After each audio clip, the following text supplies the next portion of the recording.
Yes, everyone. Welcome to another session of GunnerKing's Court. It's been a while. Got a very special guest in light of our game against Watford this Sunday. A must-win for both sides. Top four challenge for us. Relegation challenge for Dan, who I've brought on. Let's get into it.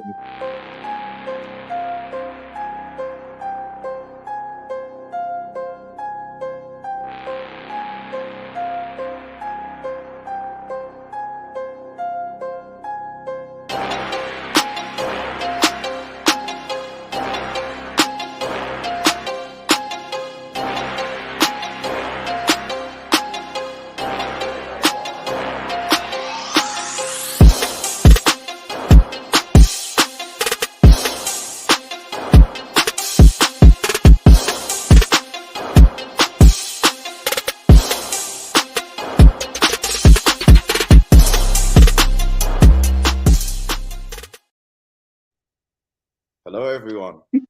Oh man, I love that intro. That's it. It's a new one. Like Tony's treating me nice, man. I like this, man. Oh man, he's done you proper and all. Look at him. You know what? You have the pleasure of being the first person. That obviously the intro has been used for, man. So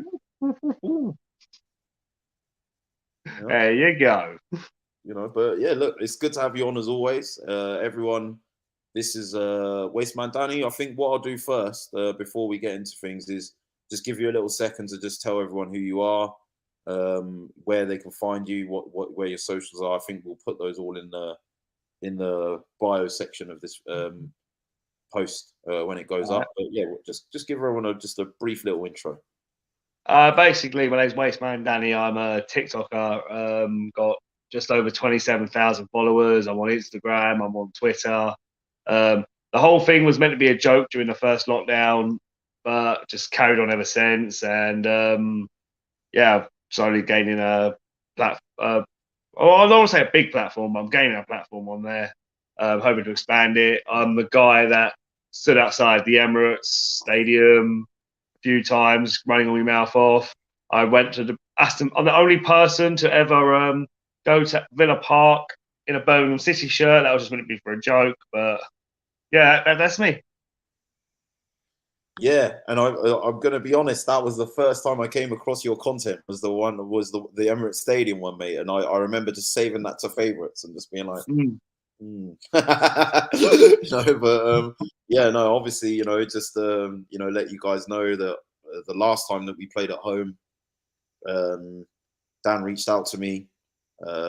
He was on Box to Box with AFTV with Turkish, invited me to the studio where I got to meet them in person. I've met like one or two of them before, but spent a whole day there in the studio. Got on AFTV after the match last time. So yeah, like massive props. That was a good day and all. I mean, like we started following each other. Then we had the banter, and then when they messaged me and said, "Do you want to come on AFTV for the Watford game?" I just thought, you know what, yeah, let's write Chris a message. You know what I mean? Let's try and get him in there. You know what I mean? Because I watched your stuff. I thought this guy needs a bigger platform. Like you're getting a platform at the time. You still are. I was like, you need that AFTV, that's that little push. I thought I've already asked about it. I just thought I'll give you a ring. You know what I mean? No, I mean, like that's not been lost on me, man. I think I remember when I first started watching those guys, and it was one of those moments where I started this time last year. No, probably a bit later, about April, May time. I started, and I wasn't even making football content on TikTok. We launched the Armoury in June the 30th last year, so we're still growing. Yeah, like just to get to that point where at the Watford game, I'm just there with the AFTV lot, like in the studio, just chilling, speaking to Don Robbie. It was like amazing. So yeah, I can't thank you enough for that. I think the thing about Don Robbie, and I guarantee you'll agree as well. You do as well. Is that people don't give him the credit he deserves. Like people say, oh yeah, he's only in it for making money, but that's not true at all. It's like with me and you, like we met him. He gave us advice, some great advice. And he always said, you guys are always welcome just to come down the studio and stuff like that. And he's helped out people. I mean, if it wasn't for AFTV, football clubs wouldn't have YouTube channels. he's the first one to do it. Yeah. And he's inspired so many people to do it. You know, he'll help anybody. As long as you treat him with respect, he'll give it back to you. After the Arsenal game, I did the interview with him, gave him that tenner, and we had a nice little chat on the way back from, like, we actually walked back to the train station. Well, he walked with me and my mate back to the train station. Like, he didn't have to do that. He could have just got, no, right, I've used you now. All right, but no, we had a nice conversation. Yeah, and yeah, all those guys are top class, man. And you know, hoping to obviously work a lot more with them in the future as well. I've just been just busy myself at the moment, starting a new job at the end of this month. So exciting times, just a lot going on. But yeah, obviously got big plans. Been speaking to Cecil on a daily basis since then, nearly, just on Instagram. So yeah, I mean, just thanks so much for that. That's the first thing I wanted to say before we start exchanging start exchanging unpleasantries, you know. So look, listen, I think what I wanted to gang. Yeah, here we go. Watford Arsenal, Vicarage Road, Sunday. Yeah, there's a lot of history. And I do want to speak about it actually between the two clubs. You know, I think for me, a lot of people know me on TikTok or YouTube or whatever.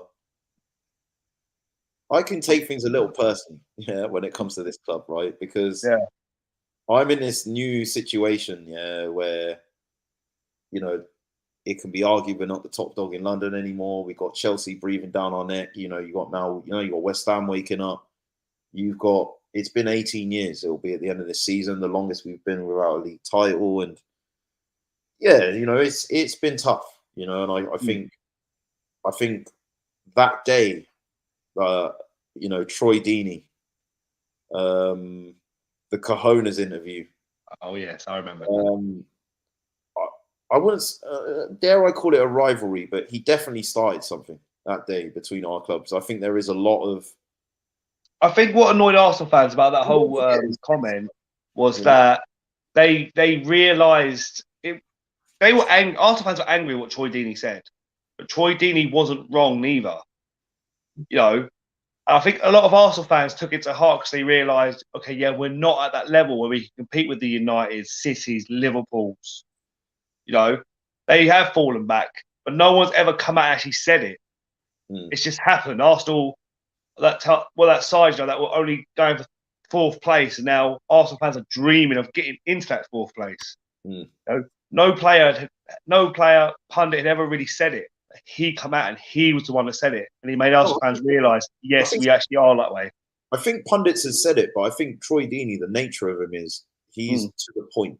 He's very blunt. He's very succinct. You know, he's very. And the fact that the way he said it, that we were like, whoa, like hang about. But sometimes you have to say things in.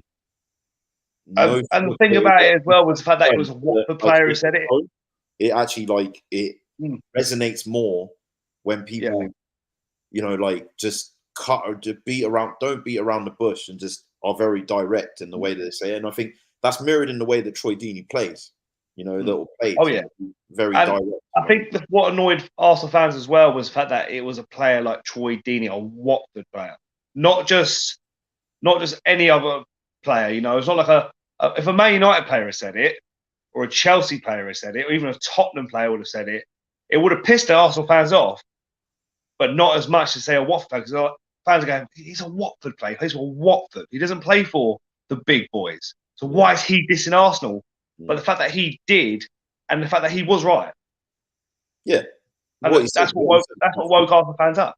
You know, and it was good, you know, to see us get our revenge there. You know, like obviously, a few games later, we were 3-0 up.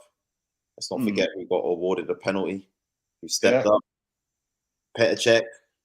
Yeah, I remember. Ever saved a penalty for Arsenal? After I can't remember the exact number, but it was definitely double digits numbers of trying. Well, I just had to slip that one in there, you know. Like the thing is about Troy Deeney and penalties is that Troy Deeney was a good penalty taker, but he missed a lot.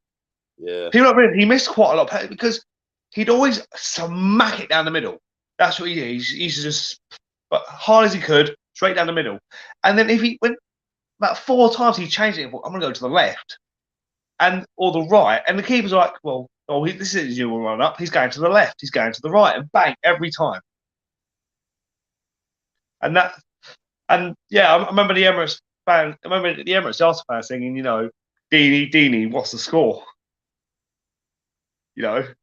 And then when I spoke to AFTV after the game, because I was fuming, I went on AFTV, and they said, you know, they were like, you know, that's the loudest the Arsenal fans have been all season. And I went, really? I went, yeah. I went, against little Watford, that's the loudest you guys have been. And you guys have played Tottenham, you guys have played Chelsea, you played Man United already that season, but you guys were not loud until you played Watford, and you know,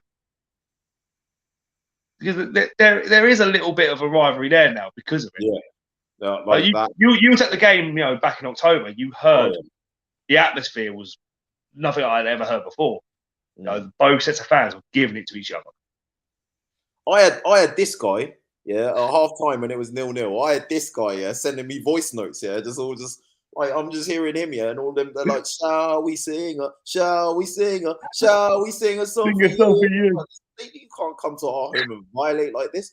And the thing is, I had hate stand tickets, yeah, so it's with the season ticket holders, and they're like more of the kind of like the family orientated, more like for me. And I go to the Emirates. You got to go to the North Bank, or you got to go to the clock end. Yeah, if you really want to experience the Emirates Stadium, if you're not in one of those two stands, yeah, you're missing out. You know, like, but for the sake of being at the game, I was there. You know, like I had DJ Harry, big him up from She Knows Ball. He was on holiday. He sold me one of his season tickets. So yeah, like I was trying to rally up the troops around me, but I was surrounded by like, you know, more of the elderly of our fan base, or you know, people with their families and stuff. There was like 3 or 4 people behind me, and yeah, obviously that goal from ESR, what a goal! You know, like there was a bit of contention. You guys were like, should we have stopped play? Someone was injured. I'm not having that personally. Like, what made me laugh that day as well was that, because I said to you, yeah, meet me by the Dennis Bergkamp statue. That's where we're filming after the game.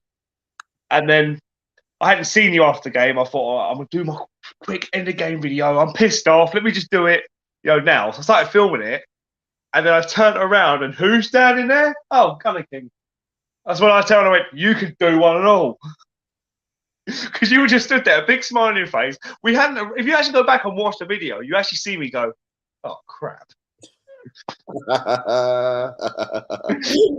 the TikTok Undertaker appeared. Yeah, so he was just there. I was just like, one thing I will say, is Watford surprised me that day. Like, you know, I think I don't do match predictions anymore. I've put them on.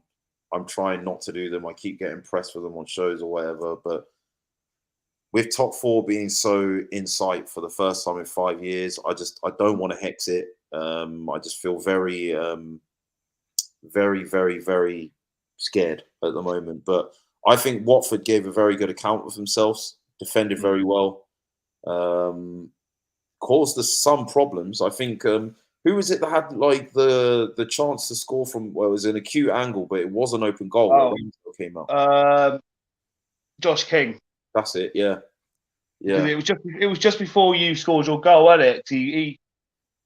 Because Ramsdale come out, and then he just got it past him, and he tried like, you know, a very tight angle, trying to. He either could have crossed it into Dennis, or you know, he could have, like, you know, just not in the goal. That's just shot in the goal. But I think he tried doing the hero thing. So he done it so quickly, he wasn't thinking about the shot. He was like, you know, bang, goal. But yeah, it didn't work. He hit the side netting. Yeah. But I think if we had scored first, that would have been game done. Yeah, and I think Dennis, you know, was, you know, those guys were causing us some problems. You know, like I think Tomiyasu, yeah, by and large, they were comfortable in the end. But yeah, there were moments, definitely, for sure, that Watford had in that game. Look, you saw last week, you lot are going to be absolutely buzzing after getting your result against this guy's team. With the hour, yeah. United. That was a good result for us. I mean, we could have stolen it right at the end. But let's talk about that a little bit, shall we? Yeah, First of all, let's. Yeah. the first thing I'm going to say is the red half of North London salutes you for that one. Thank you very much, sir. We do. I enjoyed that. Yeah, watching you obviously get a point from United. Massive favour to us in this top 4 race. We just that game we defended unbelievably, but then United weren't any good. No, You know, it wasn't that we played well; it was that United didn't play well. United were poor. Ronaldo wasn't on the top of his form that we've seen him out of many seasons. Bruno couldn't hit a barn door with a banana. yeah. He was shit. I don't know if you can swear or not, but I did. Yeah, Sorry. yeah. We're all for that. The whole United team just didn't turn up. It was like we were playing a friendly, it's like oh well, I mean we had chances to win it. Same against the Arsenal game. You would have thought after this. You would have thought after this they would have been up for it. Especially after beating them 4-1 at Vicarage Road. Amondi Juma from the Man United Agenda. Shout out. Yeah, I see him. Our partner channel, yeah, had to drive Wasteman Dan home from Watford after Watford beat Man United. He threatened to kick me out on the M25 because I wouldn't shut up about it.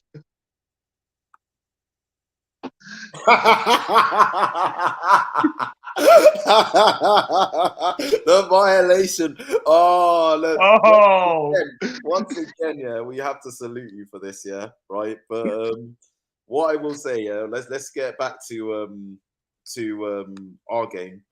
Honestly, I think that result against the United showed that you deserve respect. I think anyone thinking that we're just going to go to Vicarage Road and Watford and roll over, I'm under no illusion. This is going to be a tough game. Like I made in my video towards you yesterday, Vicarage Road is a ground Arsenal does not like to play at. Because last time you beat us was 2019. We lost Troy Deeney off for 10 minutes, and yet we were still the better side. We were still the better. If Ben Foster hadn't made a mistake, Aubameyang wouldn't have scored. And Arsenal, after that goal, didn't even look like they were going to score. We had 10 men against a team like Arsenal, and we defended really well. If we had lost Troy Deeney, we would have won that game. We've beaten you there, was it twice? We got promoted back in 2015. The year we got relegated, Arsenal 2-0 up after half time. And we brought it back to 2-2, and we also could have won it right at the last minute. I remember, but Decore had a chance where he just missed it. He slid in, a ball would come in, he slid, and he just nearly got his foot to it. Yeah, we literally could have. I said Arsenal does not like to play at Vicarage Road, and you'll see that on Sunday. I agree, and I think Amondi raises a good point here. Obviously, United learnt this lesson the hard way twice, which I'm not going to stop reminding him about throughout the show. So if you're not going to like that, you might want to switch off. But no, I'm joking, man. I'm joking.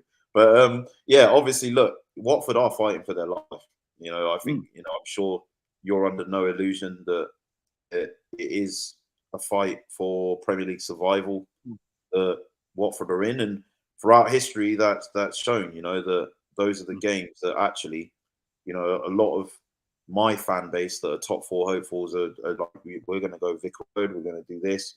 These are the games that we should fear, because a corner and a wounded with relegation is a dangerous. We all know how that saying goes, right? A cornered and a wounded animal is a dangerous one, So, and that's what Watford are at the moment. So, I think we should respect them. The thing about relegation is, I think it is coming. We're not staying up this year. We've not been good enough. We might play Arsenal. We might win on Sunday. We'll look back and go, oh yeah, we've got the draw against Man United. We've beaten Arsenal, but then we'll play a team like Everton. We've got Everton in a few weeks, and we'll lose because that's just what happens. It's just the way we are. We will lose against the teams that we should be beating, and we'll beat the teams we shouldn't. And I can see it happening. We are going to go down, but I want to fight. I want it to go down to the last day. And then if it happens, it happens. But I don't want to get relegated 3 or 4 games before the end of the season because, what's the freaking point? I still think. Look, you've got some quality players there. And I think you've still got to fight. And also, if you are to go down, then you want to see the fight now. In terms of being able to kind of stay up. I mean, we've still got Burnley to come to Vicarage Road. We've still got to play Everton at Vicarage Road, and we've got to play Leeds. Also at Vicarage Road. But that's 9 points there. We can get. But will we get them? If we beat Arsenal Sunday and win those other things, that's 12 points. We're out the relegation zone. We're well out of it. So we can. It's mathematically possible. We can stay up. It's mathematically possible. We can finish 13th, win every single game. Not going to happen. No, but it can happen. I think it's really important to start taking points now. We've seen like the manager's situation, obviously, sort of just be a bit of a revolving door. And I've often felt like for a long time that's been a hallmark of Watford. Like the knee-jerk reactions with managers and stuff like that as well. I mean, what are your thoughts on that as well? Just very quickly in terms of it's worked for us in the past. See, what the owners like to do is, and you've seen it with other clubs, they'll lose like 10 games, and they'll go, "Should we get rid of the manager?" No, and then another 10 games, then they'll sack him, and then they'll go, "Well, if we were sacked in 10 games ago, we'll be in a better position." Watford will see that and go, "Well, we've lost this many games. Get rid of him now. Saves us having to say in 10 games' time we should have done it then." And that's what the club does, and it has been successful for us in the past, but it's starting to run out now because we're running out of managers who actually want to come to Watford. Claudio Ranieri, Roy Hudson. There's a lot of managers that they've gone, "Oh yeah, they will keep us up." It's pretty much our last resort now. Because no one wants to come in because they know they're not going to get a future. And yeah, I think that's the quite scary thing, man. I think, to be honest, and. I mean, what I do want to talk about, I guess, is for us, I think what it is. We weren't expected or touted for much at the beginning of the season. The young squad that we got, a lot of the players that came in, they don't have the experience and the caliber of the other top 4 teams that we're facing. We're under no illusion that Arteta is a manager in the making, that he's not quite, he's still got a lot to prove. I think this is a massive moment in our season. You saw in our last game against Wolves, with you taking points off United, with Burnley taking points off of those trophy dodgers that were parading the "we beat Manchester City twice this season" trophy. It's not a trophy. There you go. Yeah. Those guys dropping points, Arsenal had to respond, and I feel that only 3 points against Wolves would have done. Yeah. And you saw it. It was tough. We went 1-0 down against them. This team had managed to win or not lose a game every time they'd gone 1-0 up. Every time since 2018. So at that point, knowing this made you realise that you knew there was a tough job on our hands. And we got one of my TikTok followers here that's obviously a Wolves fan, so big up yourself. But look, it was tough. That Wolves made it tough for us. They are a good side. They are in this race as well. They would have gone 2 points behind us. I think the advantage would have gone to those 3 teams if they had seen us not respond from going 1-0 down in the way that we did. And I think what I want to say is to go back to what we first discussed in this program, about what Troy Deeney had said at that time, and it being right about the cojones, about just having that mental strength and that physical strength on the pitch and winning your battles and not giving up. We saw all of that. We saw all of that and more in that response against Wolves. I think Arsenal showed. So a I'm lot just trying to get rid of. I'm trying to get rid of my cat at the moment. Thank you. a lot of people have made. Don't worry, people. I didn't kick the cat. I like this cat. Okay, I'm not Kurt Zuma. Okay, I'm just trying to get rid of him because I'm doing an interview and I'll stroke him later. Yeah, a lot of people made a lot about our celebrations, saying, "Look, it's only Wolves. You know, there's still a lot of the season to go." And I think that's why I wanted to bring up what you brought up in the beginning of the show, and I wanted to get your thoughts on that as well. You know, like I feel that that's what we're seeing now. We are seeing, you know, kids showing that they are ready to become men. That they want to take this club back to where it needs to be, and that they realize that they're probably carrying more responsibility than they should be as kids, but they're not afraid. They're stepping up to the plate when it matters. You know, they're doing it. Some young footballers these days they got the mentality. They'll be like 18, 19. There's somebody who'll be 17. I'm a professional footballer now, and that's it. That's all they care about is making the money, not playing the sport, making the money. With the Arsenal youngsters, you can see they're building on their future. They're building. You know, if Arsenal don't get into Europe, like if you fail to get in top 4, they'll sit there and go, well, okay, I can go to somewhere who is in Europe. They're building on that just in case it doesn't happen. And if it does happen, they're in Europe. And they can build on that. They can go, right, we got Arsenal to the Champions League. Let's see if we can, you know, like Saka. Well, if Arsenal get to the top 4, he's now a Champions League player. Can he become a Premier League winner of Arsenal? He's building on that. And I think that's the main thing that we're celebrating. That's what I wanted to let the rivals know. You know, like that Wolves result was a celebration of the undoing of Troy Deeney's words that day. You know, like I think it's great that I've got you on today so that people can actually understand that for many years, even under the Wenger years, there were moments that we did choke, where we did a lot of things. You know, like where more successful. You know, we all know what happened in the Champions League final in 2006. You know, like there was moments where we were put to the sword and we crumbled. You know, so I think what Arsenal need to do now, though, right? And tell me I'm wrong. Arsenal need to get into Europe because you cannot attract the big boys. You can't attract these star players to come to Arsenal if you're not in Europe. Whether it's the Europa League or the Champions League. Yes, maybe this Europa Conference League, but you know, even then you won't be able to attract the players.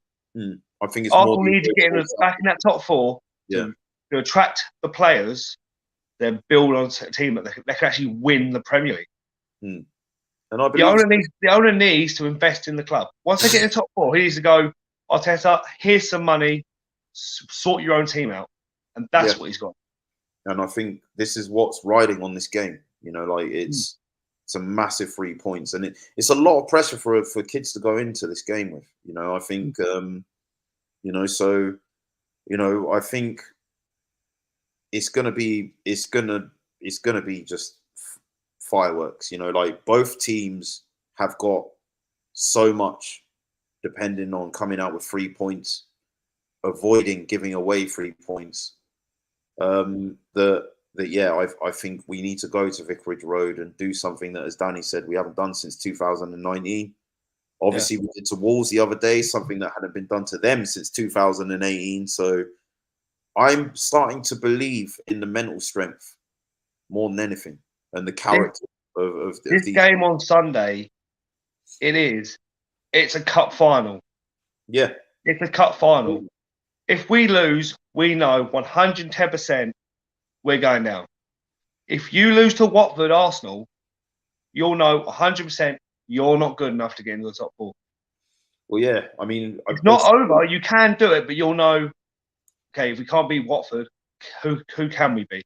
Well, look, I think we took momentum from you getting points from United both times, you know, and it could work both ways. I think if Watford take points from us on Sunday, that gives them hope again. You know, like it gives Spurs, it gives West Ham, it gives Wolves, and it gives, dare I say, Tottenham. Because, you know, they might resurge as well. So look, the first thing I want to say quickly, guys, we've apparently, Amondi, thanks for pointing this out. We've only got 7 likes. There's 15. Well, there's quite a lot of people watching. If you haven't smashed the likes already, please do. This is going to help the channel grow. Yeah, what I wanted to do, I guess, just before going is asking you two things. First of all, what would you think your predicted lineup will be, and what sort of score result would you see going into that I'm not game? good with the whole lineups thing, right? All I can say is Sarr is apparently injured. So that's a massive disadvantage for us. Hey, who's kicked me out again? Oh, he's done the thing again. Oh, God, here we go. The KSI rape face. Well. Sar's injured, is he? Apparently. Well. Then. Apparently. Getting Chris paranoid now. That's what I've got to do. Make him paranoid. Is he injured? Is he not? Well, apparently he is. That guy is a problem. He's a serious problem. I will go as far as to say, I know you're not going to want to hear this, but if you are on your way, let us have Sarr and Dennis, would you? Yeah, you might as well have him. Sar's and leaving the summer, whether we stay up or not, anyway. I like that guy, man. I very much money. But, yeah. Whenever we've beaten you in the past, it's always finished 2-1.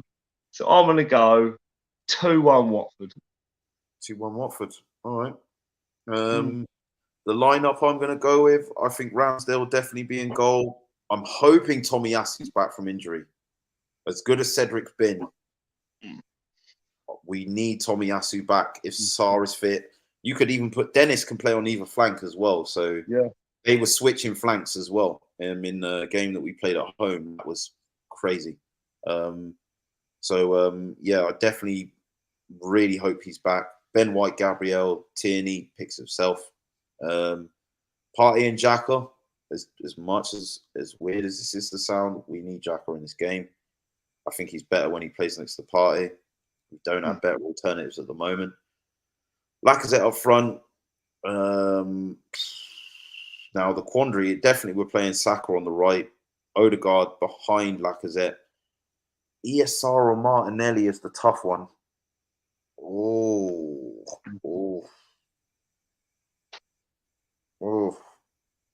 ESR's my favourite, but I think we need Martinelli to start this game.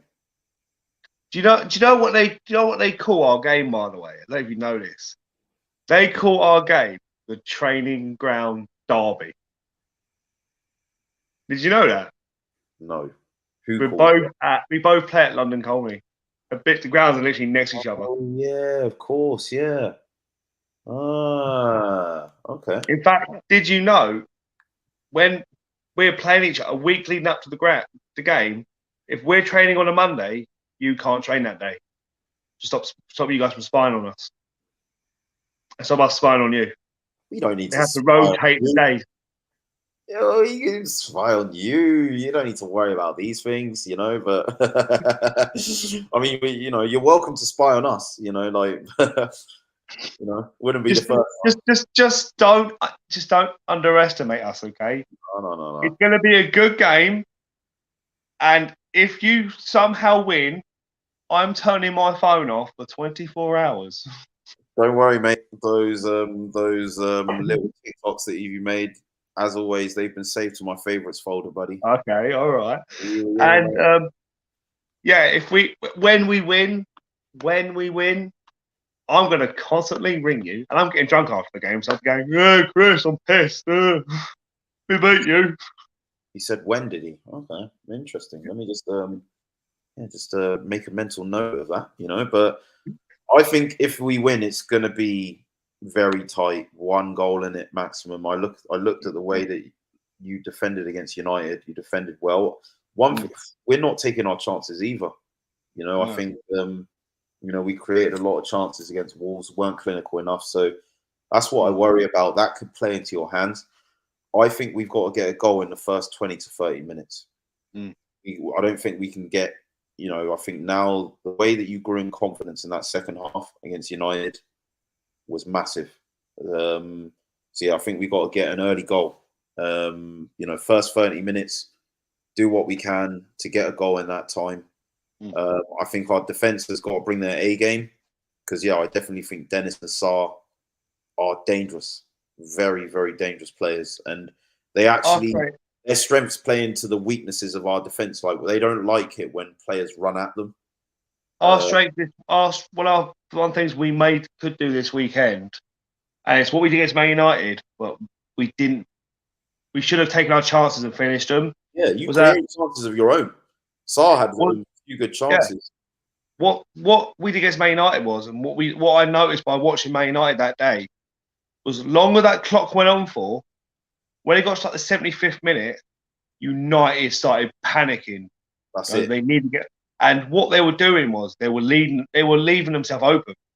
But we was not counter-attacking because we kept thinking, you can see where Watford were playing. If we counter-attack United now, we lose the ball, they're going to counter-attack us. That's what we kept doing, was just get it to the other end of the pitch, just get it far away from our goal as possible. And then again, United got the ball, but they were rushing, they were panicking. If we would go on one counter-attack that game, we'd have won it. I think that's going to happen on Sunday as well. As long as it stays 0-0, Arsenal will start panicking.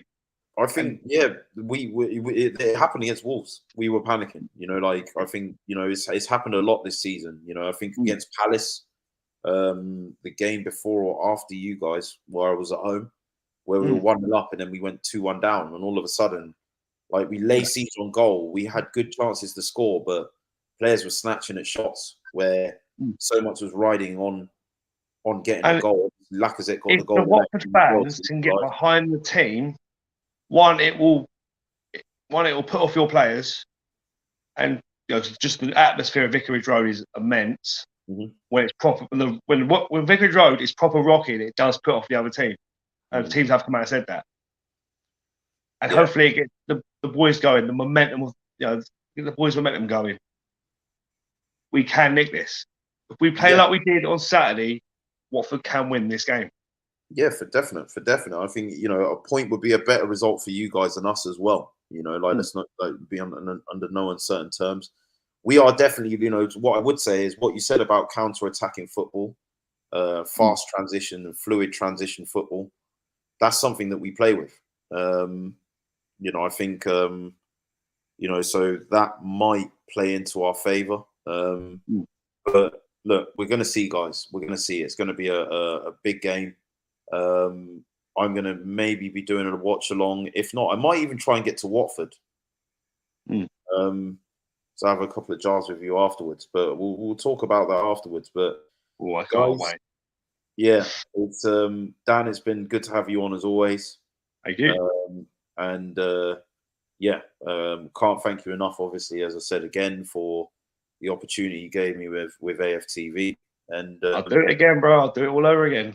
Yeah, man, definitely. I think that's something we've got to pencil in as well, man. A big link up with those guys. You know, maybe I will try and come down and just jump on, you know, with you guys as well.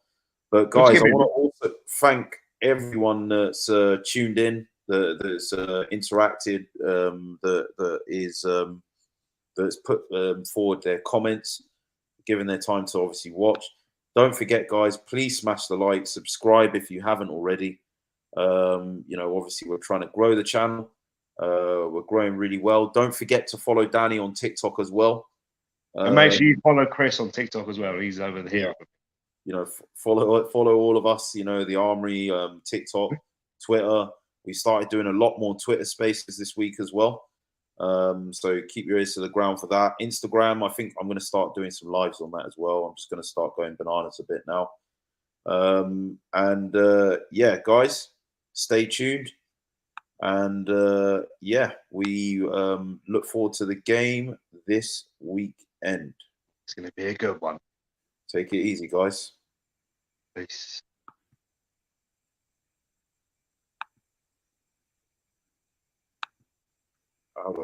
Oh dear. This is embarrassing. Here we go. This is embarrassing. I don't really do the hosting. Someone else does this for me, man. But blooper for the end of the season. There we go. Outro. There we go.